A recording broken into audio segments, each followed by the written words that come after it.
Welcome to Brainish English Stories.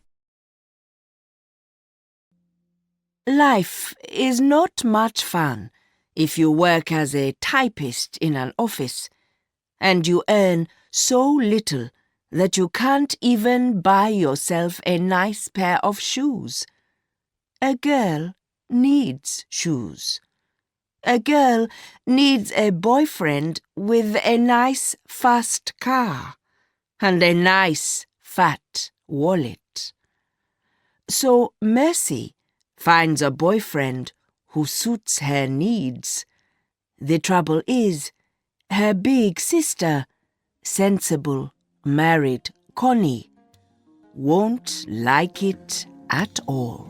As Mercy puts the cover on her typewriter, the thought of the bus ride home goes through her like a pain. It is her luck, she thinks. Everything is just her luck. If she had one of those university boys for a boyfriend, wouldn't he come and take her home every evening? Certainly, Joe would love to do exactly that with his taxi. And he is as handsome as anything, and a good man, but, you know, a taxi is a taxi. The possibility of the other man actually coming to fetch her, oh well. She knows it will take some time before she'll be brave enough to ask for things like that from him. But it's hard not to think about it. Would it really be so dangerous? Doesn't one government car look like another? The hugeness of it, the dark glass, the driver in uniform. She can already see herself stepping out of the car to greet the other girls who look at her with eyes like knives. To begin with, she will be a little more careful. The driver can drop her under the neem trees in the morning and pick her up from there in the evening. Anyway, she will have to wait a little while for that, and it is just her bad luck. So for the meantime, it is going to be the local bus, with its dirty seats, unpleasant passengers, and rude conductors. Jesus! She doesn't wish herself dead or anything as stupidly final as that. Oh, no. She just wishes she could sleep deep and only wake up on the day of her first car ride to work. The new pair of black shoes are more sensible than their owner, though. As she walks out of the office, they sing, "Count, count, count your blessings. Count, Mercy, count your blessings. Count, Mercy, count your blessings. Count, count, count your blessings." They sing out of the office, along the road, and into the bus, and they start singing again along the path as she opens the front gate and walks to the door. "Sissy," Mercy called. "Hey, Mercy!" And the door opened to show the face of Connie, her big sister, 6 years older, and now heavy with her second child. Mercy dropped into the nearest chair. "Welcome home. How was the office today?" "Sister, don't ask. Look at my hands. My fingers are dead with typing. Oh, God, I don't know what to do." "Why, what is wrong?" asked Connie. "You tell me, what is right? Why should I be a typist?" "What else would you be?" "What a strange question. Is typing the only job there is in this world? You are a teacher, are you not?" said Mercy. But what? It's my fault. Is that what you're saying? I didn't do well enough in the exams, so I can't be a teacher or even a secretary. Mercy, what is the matter? Said Connie. What have I done? Why have you come home so angry? Mercy broke into tears.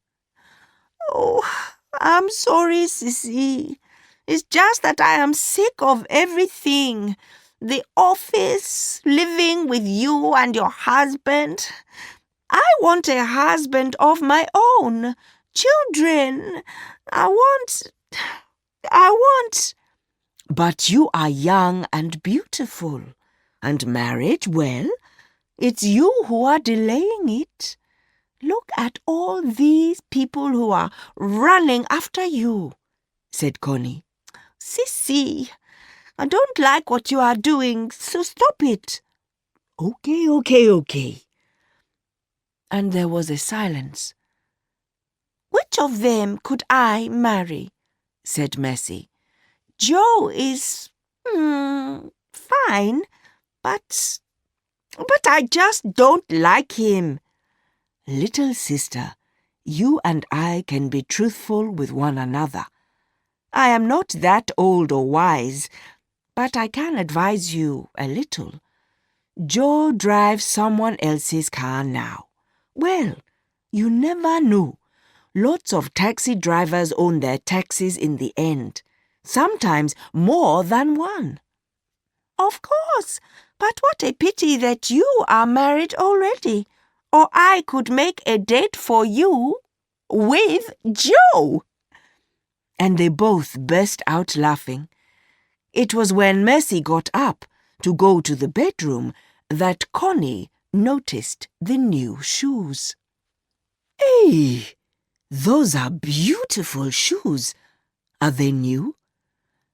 From the other room, Mercy's voice came and went as she undressed and then dressed again. But that was not the reason for the uncertainty in her voice. Oh, I forgot to tell you about them. In fact, I was going to show them to you. I think it was on Tuesday I bought them. Or was it Wednesday? When I came home from the office, you and James had taken Akusoa out, and later I forgot all about them. I see. But they are very pretty. Were they expensive? No, not really. Mercy's answer came too quickly. And she said only last week that she didn't have a penny on her, thought Connie. And I believed her, because I know what they pay her is just not enough to live on. I've been thinking she manages very well, but these shoes... And she is not the type who would borrow money just to buy a pair of shoes. She would just wear her old pairs till things got better. Oh, I wish I knew what to do. I mean, I'm not her mother. And I wonder how James will see these problems. Sissy, you look worried, said Mercy. When don't I? With the baby coming in a couple of months and the government's new controls on pay, on top of everything, I have dependable information that James is running after a new girl. Mercy laughed. Oh, Sissy, you always get dependable information on these things, but men are like that. They are selfish. No. It's just that women allow them to behave the way they do instead of taking some freedom themselves. Well, if I had the chance to behave the same way, said Connie, I wouldn't make use of it. But why not? Because I love James. I love James, and I am not interested in any other man. Her voice was full of tears, but Mercy was amused. Oh, God! Now listen to that. It's women like you who keep all of us down. Well, I'm sorry, but it's how the good God made me. I'm sure I can love several men at the same time. Nessie! They burst out laughing again. And yet, they are sad. But laughter is always best. Mercy complained that she was hungry, and so they went to the kitchen to heat up some food and eat. The two sisters alone. It is no use waiting for James. Sissy, I'm going to see a film. This from Mercy. Where? The Globe. Are you going with Joe? No. Are you going alone? No. Careful, Connie. Who are you going with? Careful, Connie, please. Your little sister's eyes are looking angry. Look at the sudden lines around her mouth. Connie, a sister is a good thing, even a younger sister, particularly when you have no mother or father. Mercy, who are you going out with? Well, I had food in my mouth, and I had to finish it before I could answer you, no? I am sorry. Connie's voice is soft.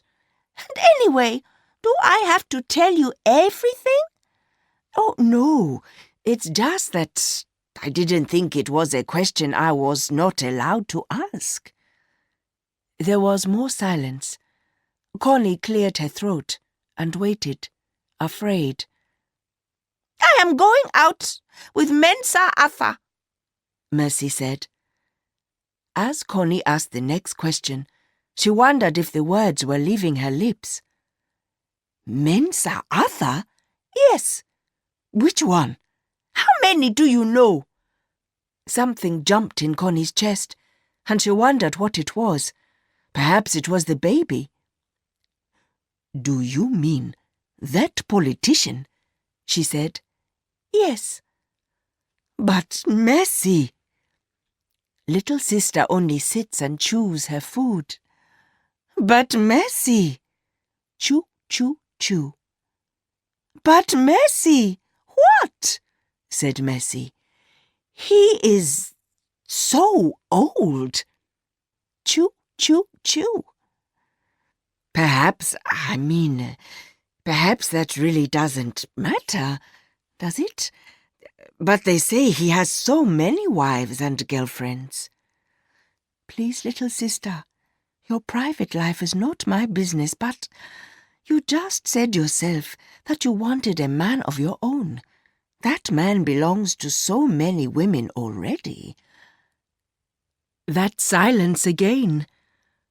Then there was only Mercy's footsteps as she went to wash her plate and then left the kitchen. Tears ran down Connie's face. She heard Mercy having a bath, then getting ready to leave the house. The shoes. Then she was gone. Connie hadn't meant to start an argument. What use is a sister if you can't have a talk with her? And what would their parents say if they were alive? They were good churchgoers. They feared God. Running around with an old and evil politician would horrify them. A big car arrived outside the house, a huge machine from the white man's land. The sound of its super-smooth engine was soft and gentle, unlike the hard banging of the girl's high-heeled shoes. When Mensa Arthur saw Mercy, he reached across and opened the door to the passenger seat. She sat down, and the door closed with a smooth little sound as the car slid away. After they had gone a mile or so from the house, the man started a conversation. "And how is my darling today?" "I am well." But everything about her said, "Bad news." "You look serious today. Why?" She remained silent and still. My dear, what is the matter? Nothing. Oh? He cleared his throat. Eh? And how were the shoes? Very nice. In fact, I am wearing them now. They feel a little small, but then all new shoes are like that. And the handbag? He asked. I like it very much, too. My sister noticed them. I mean the shoes. Now the bad news was out. Did she ask you where you got them from? No. He cleared his throat again. Where did we agree to go tonight? The Globe. But I don't want to see a film. Is that so? I am glad, because people always notice things. But they won't be too surprised. What are you saying, my dear? Nothing. Okay. So what shall we do? Shall I drive to the seaway? Oh, yes. He drove to the seaway, to a part of the beach they knew very well. She loves it here, with the wide sandy beach and the old sea. She has often wished to drive very near to the end of the sands until the tires of the car touched the water. A very foolish idea, as he said sharply to her the first time she mentioned it. It was in his "I am old enough to be your father" voice. There are always disadvantages. Things could be different. If she had a younger lover, handsome, maybe not rich like this man here, but with enough money to afford a fast car. A car like the one she has seen in films, with tires that can do everything. And they would drive to exactly where the sea and the sand meet. We are here, he said. Don't let's get out. Let's just sit inside and talk. Okay, but what is it, my darling? I have told my sister about you, said Mercy. Good God, why? I couldn't keep it to myself any longer. Childish. It was not necessary at all. She is not your mother, he said. No, but she is all I have, and she has been very good to me. Well, it's her duty, a sister's duty. Then it's my duty, a sister's duty, to tell her about something like this. I may get into trouble. Don't be silly, he said. I normally take good care of my girlfriends. I see, she said. And for the first time in the 1 month since she agreed to be this man's lover, the tears which suddenly rose into her eyes came there naturally. And you promised you wouldn't tell her. It was Father's voice now. Don't be angry. After all, she was sure to hear it one day. My darling, you are too wise. What did she say? She wasn't happy. Don't worry. Find out something she wants very much but cannot get in this country. I know for sure she wants an electric motor for her sewing machine. I am going to London next week on government business, so if you bring me the details of the machine, I shall get her the motor. Thank you. Oh, and let me know as soon as you want to leave your sister's place. I have got you one of the government houses. Oh, she said, pleased for the first time since this awful day had begun.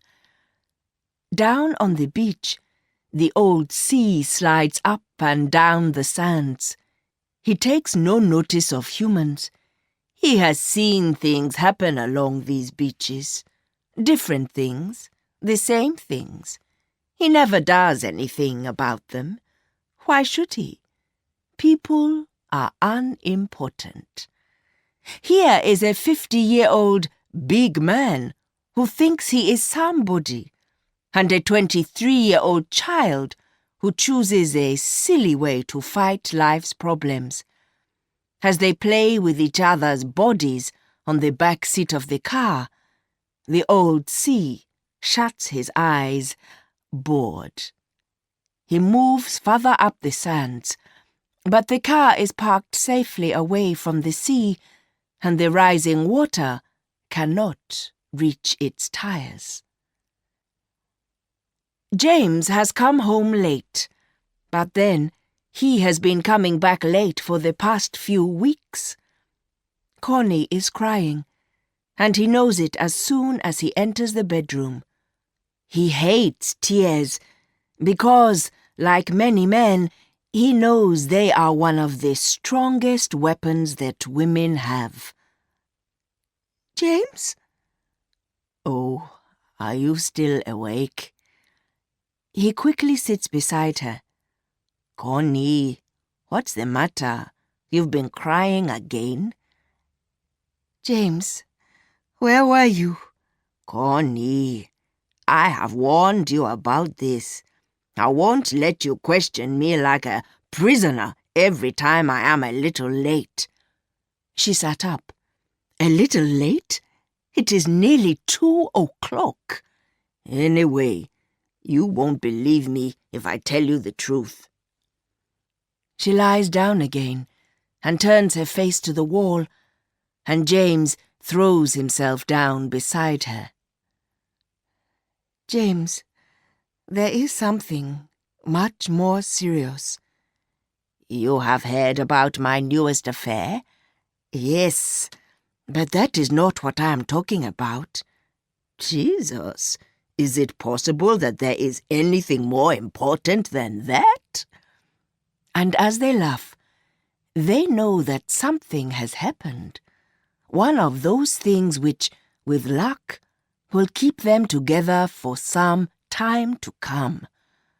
But, James, what shall I do? About what? Messie, she is having an affair with Mensa Arthur. Wonderful. James, we must do something about it. It's very serious. Why shouldn't she? But it is wrong, and she is ruining herself. Since every other girl she knows has ruined herself and made money out of it, why shouldn't she? Her friends don't earn any more than she does, but every day they wear new dresses, shoes, and so on to work. What do you expect her to do? The fact that other girls do it doesn't mean that Messie should do it too. You're being very silly. If I were Messie, I am sure that's exactly what I would do. And you know I mean it too. James is cruel, terrible, mean. Connie breaks into fresh tears, and James puts his arm around her. There is one thing he must make her understand, though. In fact, tell her to stay with him.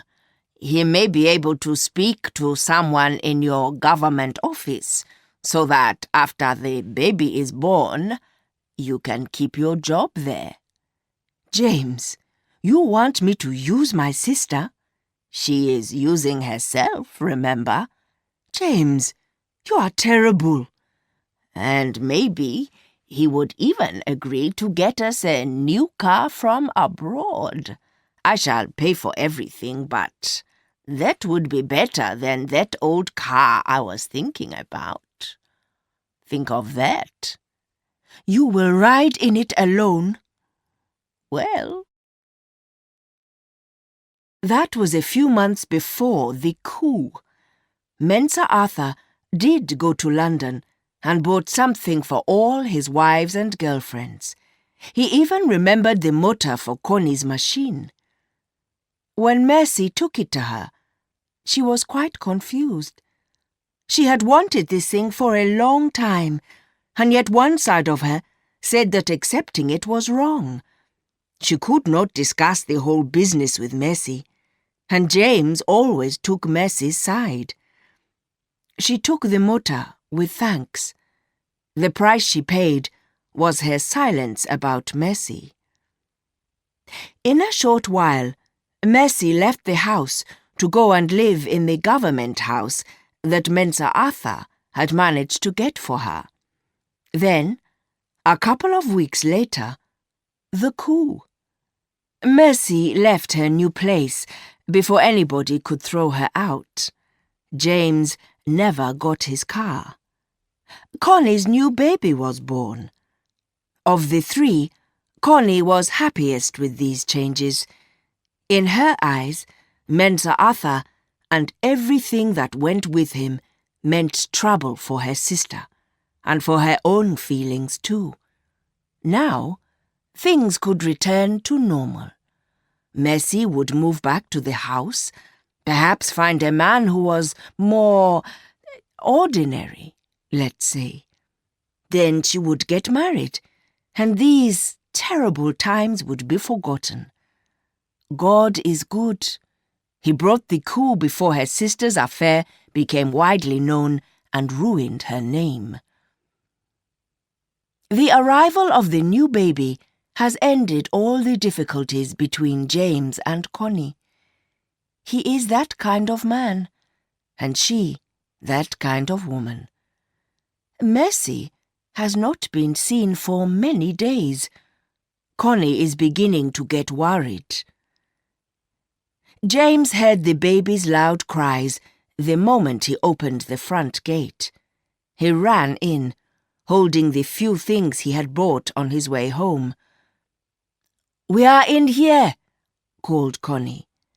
"I certainly could hear you.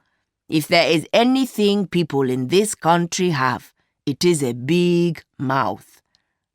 "Don't I agree? But we're well. He's eating normally and everything. You?" "Nothing new. More stories about the ex-politicians." "What do you mean, nothing new?" said Connie. "Look at the excellent job the soldiers have done, cleaning up the country of all that debt. I feel free already, and I can't wait to get out and enjoy it." James laughed bitterly. "All I know is that Mensa Arthur is in prison. No use. And I'm not getting my car." "I never took you seriously on that car business." "Honestly, Connie, don't you want me, your husband, to be successful and get rich?"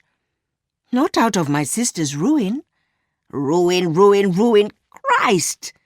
"See, Connie, the funny thing is that I am sure you are the only person who thought it was a disaster to have a sister who was the girlfriend of a big man."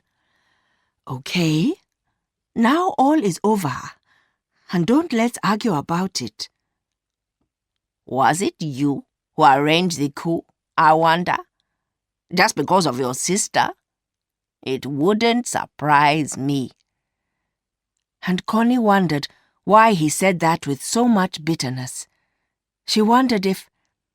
"Has Mercy been here?" asked James. "Not yet. Later, maybe.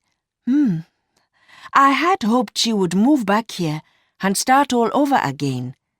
"I'm not surprised she hasn't. In fact, if I were her, I wouldn't come back here either.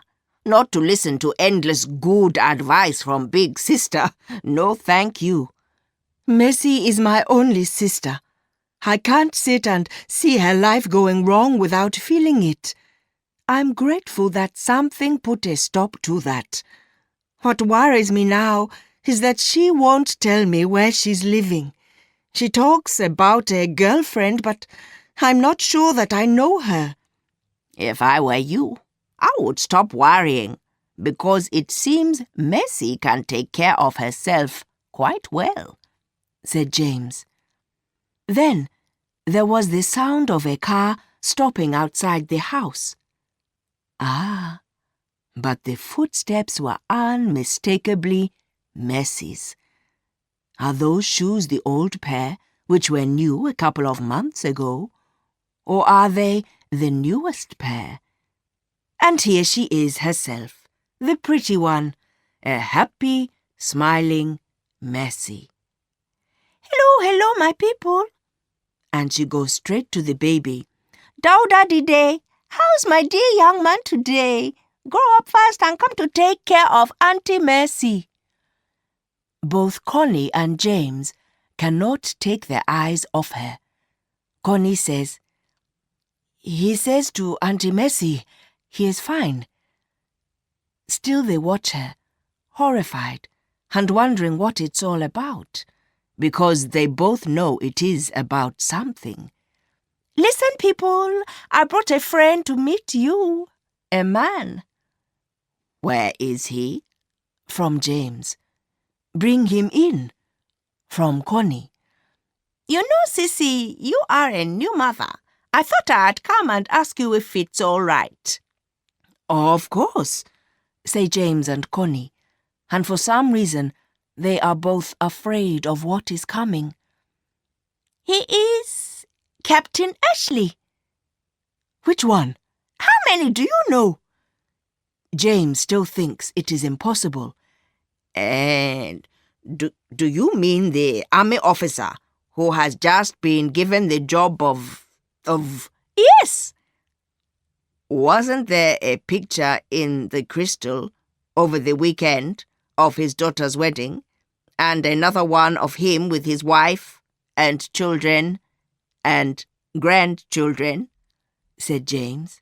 "Yes," said Messie. Connie just sits there with her mouth open that wide.